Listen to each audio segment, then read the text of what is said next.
नाशिकचा भोंदूबाबा अशोक खराच्या अडचणी दिवसेंदिवस वाढत चालल्या आहेत. त्याच्या काळ्या कारनाम्याबाबत दररोज नवनवीन खुलासे समोर येत आहेत.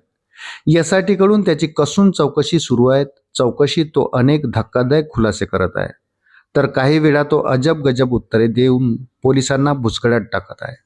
आता अशोक खरातने पत्नी कल्पना खरात यांच्याबाबत विचारलेल्या प्रश्नावर अजब उत्तर दिलं आहे.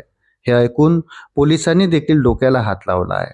खरं तर अशोक खरातला अटक केल्यापासून त्याची पत्नी कल्पना खरात फरार आहे. ती नेमकी कुठे आहे याचा काहीही थांगपत्ता लागत नाही आहे. मागील जवळपास 25 दिवसापासून पोलीस तिचा शोध घेत आहे, मात्र तिच्याबद्दल काहीच माहिती समोर येत नाही. कल्पना खरात देशाबाहेर पळून जाऊ नये म्हणून पोलिसांनी तिला नोटीस देखील बजावली आहे, मात्र ती अद्याप पोलिसांसमोर आली नाही. दुसरीकडे तिने कोर्टाकडे अटकपूर्व जामिनासाठी अर्ज देखील केला, पण तिला अजून अटकपूर्व जामीन मिळाला नाही. अनेक ठिकाणी शोधूनही कल्पना खरातचा शोध लागत नसल्याने एसआयटीने आपला मोर्चा अशोक खरातकडे वळवला. कल्पना खरात नेमकी कुठे आहे असा प्रश्न एसआयटीने खरातला विचारला, मात्र त्याने अजब उत्तर दिलं आहे.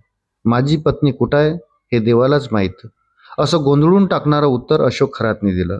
मात्र यावेळी तो आपला मुलगा हर्षवर्धनसाठी कमालीचा व्याकुळ झाल्याची माहिती आहे. माझ्या मुलाची मला काळजी वाटते, मला त्याच्याशी एकदा फोनवर बोलू द्या, अशी विनंती तो पोलिसांकडे करत असल्याचं समोर आलं. दरम्यान भोंदू अशोक खरातला पुन्हा नाशिक कोर्टात हजर केलं जाणार आहे. अशोक खरातच्या पोलीस कोठडीची मुदत संपणार असल्याने त्याला कोर्टात हजर करण्यात येणार आहे.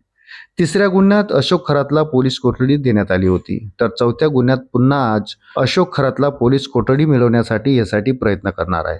गेल्या काही दिवसापासून एसआयटी कडून या प्रकरणाची कसून चौकशी केली जात आहे. आतापर्यंत काय तपास झाला याचा तपशील तपास यंत्रणा कोर्टात सादर करणार आहे. ऑनलाईन पद्धतीने अशोक खरातला कोर्टात हजर केलं जाणार असल्याची माहिती समोर येत आहे.